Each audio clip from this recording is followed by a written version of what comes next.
التوزيعات دي مبهجة وسهلة قوي. تعالوا نشوف عملناها ازاي. قبل ما نبدأ ما تنسوش تشتركوا في القناة وتفعلوا زر الجرس علشان يوصلكم كل جديد هعمله بإذن الله. ولو الفيديو عجبكم اعملوا شير ولايك علشان يوصل لناس تانية كتير.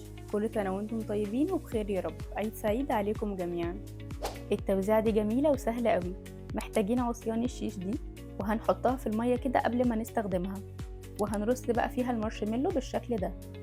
وهجيب كيس سلوفان وهقص منه الجزء اللي فيه اللزق ده، وهدخل المارشميلو جواه، وهربط الكيس بشريط من الستان، وهلزق الستيكر ده هنا كده.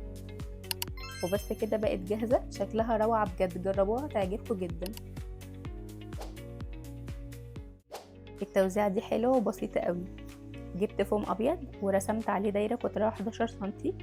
هستخدم عملة معدن وهنرسم دواير كده جنب بعض جوه الدايرة الكبيرة.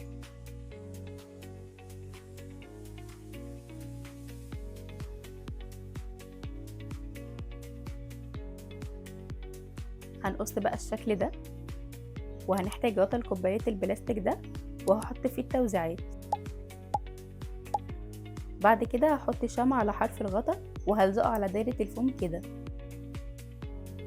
وقصيت بقى وش الخروف بالفوم الاسود، واستخدمت العيون الجاهزة دي وممكن تعملوها بالفوم برضو، وعملت شعره بالفوم الابيض وهلزقهم في بعض.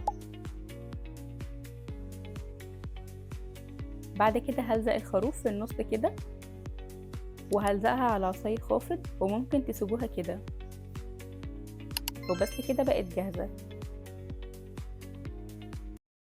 التوزيعة دي تحفة قوي هتعجبكم. استخدمت ورق مطبوع مقاس 20 في 10 سنتي.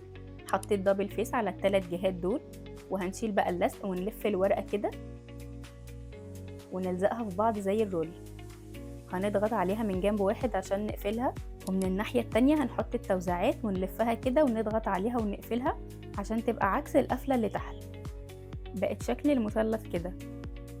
هلزق بقى الستيكر ده في النص كده، وهي كده بقت جاهزة. بس لو عندكم المقص اللي بيعمل اشكال ده قصوها من تحت هتدي شكل حلو قوي. وبس كده خلصنا. فكرتها جميلة جدا وتنفع لأي مناسبة. التوزيعة دي مفيش اسهل منها.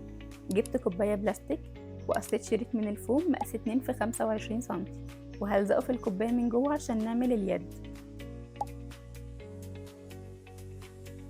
والخروف الورق ده هلزقه في نص الكوباية كده، وممكن برضو تعملوه من الفوم. حطوا بقى التوزيعات اللي تحبوها. وبس كده بقت جاهزة. شنطة سهلة وبسيطة ومش هتاخد وقت خالص.